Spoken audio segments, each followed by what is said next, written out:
Hi, my name is RJ Santos, and today I'm going to be your narrator on this journey exploring how people of color have started to make a name for themselves in mainstream film and television.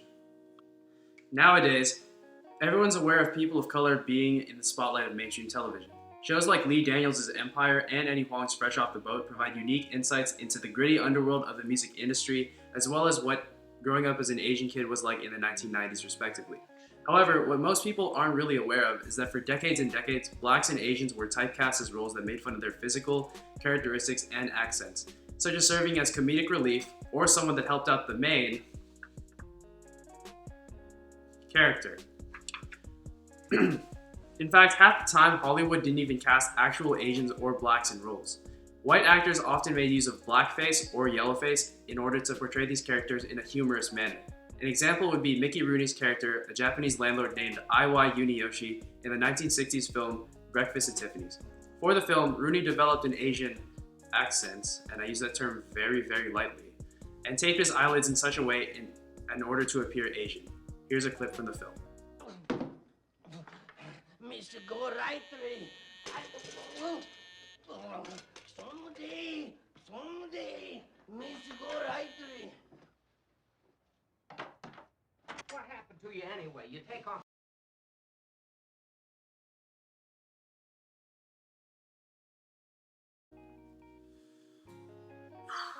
Well, what can you do? Mickey Rooney was a legendary actor at that time, and his portrayal of Asian people as buck-toothed simpletons certainly did nothing to alleviate any racial discrimination or bullying at the Asian people's expense. Rooney's character ended up being the catalyst for generations of Americans to see Asians as people who are horrible at speaking English, were easily tricked, and are generally seen as simple-minded people. I mean, his most famous quote on imdb.com is "Miss Go Rightly," which is a corrupted way of saying "go lightly," the last name of Audrey Hepburn's character, Holly Golightly. But if Asians weren't being portrayed as comic foils designed to add humor by poking fun at stereotypes about their English-speaking ability, physical appearance, or accent, then they were being portrayed as the villain. Take the classic 1986 action comedy film Big Trouble in Little China. It seemed pretty cool to me when I was a kid, since all I cared about was seeing the good guy beat up the bad guys in spectacular and very cheesy fashion. However, I recently rewatched the film as part of Asian Culture Club, and I noticed that, once again, the Asian guy was being portrayed as the main character's sidekick. However, Big Trouble in Little China not only subscribed to the Asian sidekick stereotype, it also subscribed to the have the Asians be the villains stereotype as well. Does this guy ring a bell?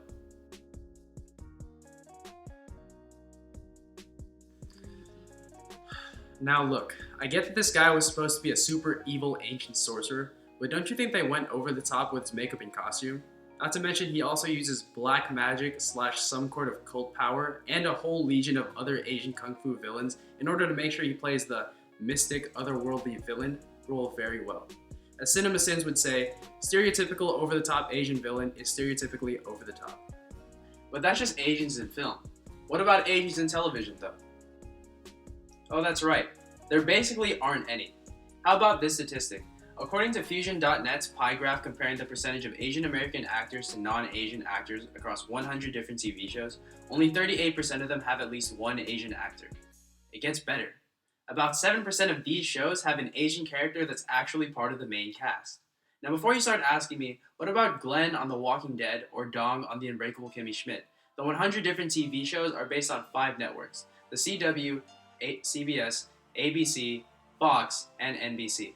And out of the around 800 or so main cast members on the TV shows on those 5 networks, only 52 of them have Asian ancestry. Clearly, there's been progress made in terms of giving Asians the spotlight, but there's so much more that the industry can do in years to come, like putting more Asians in main character roles in sitcoms where the main cast is usually white. But I'll talk about that a little bit later. Like I said, progress has been made in giving Asians a spot on mainstream television. Eddie Huang's Fresh Off the Boat is easily the most recognizable and modern example of this. Fresh off the boat, I'm getting mine everywhere I go. If they don't know, homie, not they know.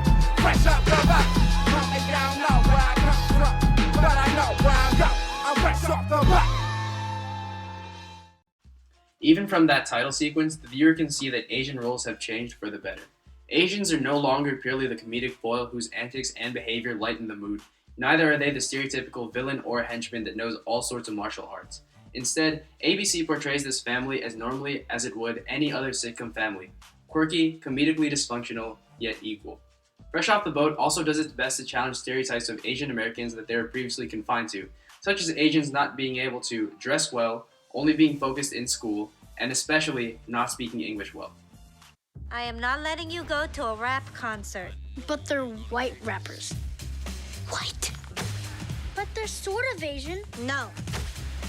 But he's a doctor. No. Fresh Off the Boat, Sunday 6:30, Fox 8. In this clip, Eddie, the main character, is shown to speak English just as well as you or me.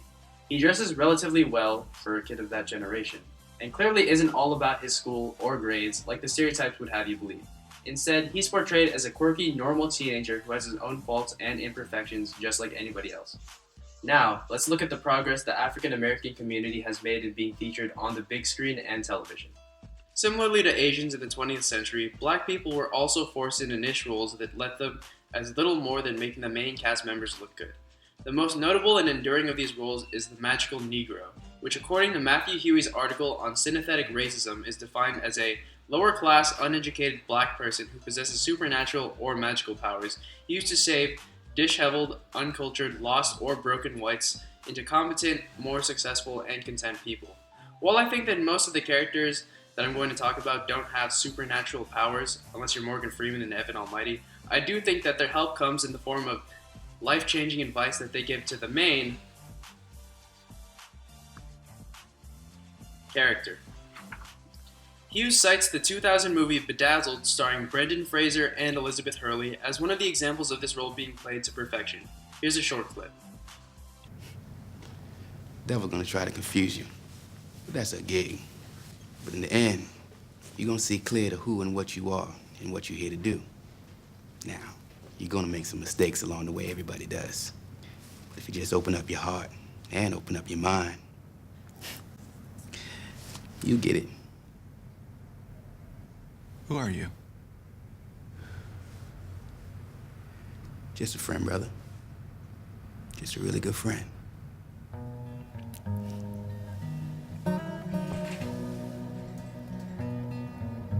That's pretty much a textbook example of the magical Negro. He appears without any warning or backstory, gives the main character critical or life-changing advice, and then immediately disappears from the plot, never to be seen again.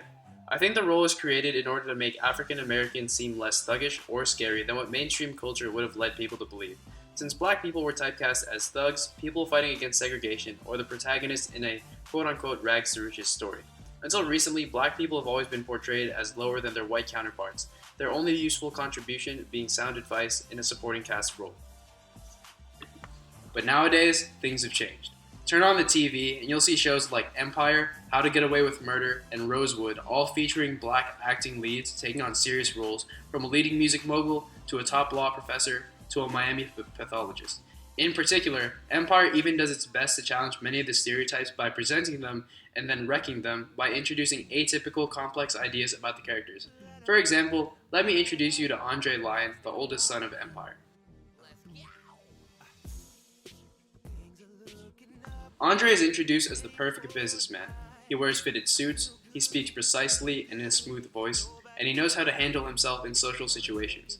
However, these characteristics also define him as a sellout to the black community.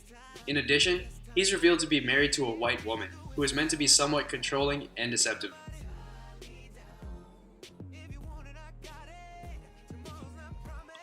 The stigma of a mixed-race relationship is that the black man marries the white woman as a way to show to his community his social status. In short, she's little more than a status symbol, and the black man is fingerprinted as a sellout. However, Empire challenges this by revealing Andre's diagnosis of bipolar disorder. This compromises the wholesome, clean-cut image that would normally be assigned to Andre. Additionally, his wife is revealed to stay extremely loyal to him despite his disorder, challenging the perception of her being just a status symbol, and showing that at her core she really does love Andre for who he is, not just the opportunities that he can provide her with since he's the son of a famous music mogul.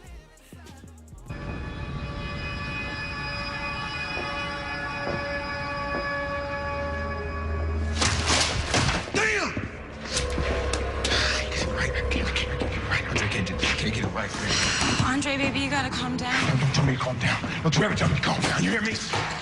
Ever! You taking his side now? You taking his side? I'm on your side, baby. Damn! You never been on my side! What about the controversy this year about #OscarsSoWhite? Many of the actors in movies nominated for Oscars this year featured white actors in a majority of the main roles or were directed by white directors. Meanwhile, wildly popular movies such as Straight Outta Compton, whose only nomination for Best Original Screenplay came for 3 white screenwriters, Creed, whose only nomination was Sylvester Stallone for Best Supporting Actor despite a stellar performance from Michael B. Jordan and Ryan Coogler, and Beasts of No Nation, where many film critics were shocked at Idris Elba and Abraham Attah's lack of nominations despite their performance as a commandant and child soldier in an African guerrilla fighting unit, respectively. According to an article on Time.com about the Academy Awards Board of Governors, all but 2 of the 51 members are white. Additionally, the article states that 94% of the 6,000 members of the Academy are white, and says that the members who vote for who gets nominated are the same members who vote for the people on the Board of Governors. Therefore, there is high potential for a continuous cycle of the Academy's members being white unless there's a push for diversity. Like I said earlier, there's been a lot of progress made in giving Black and Asian characters real, complex, and respectful roles that humanize them instead of poking fun at preconceived racist notions. However, there's always more work to be done in order to keep making progress. Members of the Academy could try to include more people of color, which would lead to more diversity on the Board of Governors. More roles in TV shows could be developed to feature a cast where the majority are Black or Asian people. And there's a lot more ways to go about this as well. In my opinion, the end goal is to be able to turn on the TV or go to the movie screen and see people of all skin color playing characters of all types. The comedic, the serious, the lead, and the supporting cast with no racial casting whatsoever.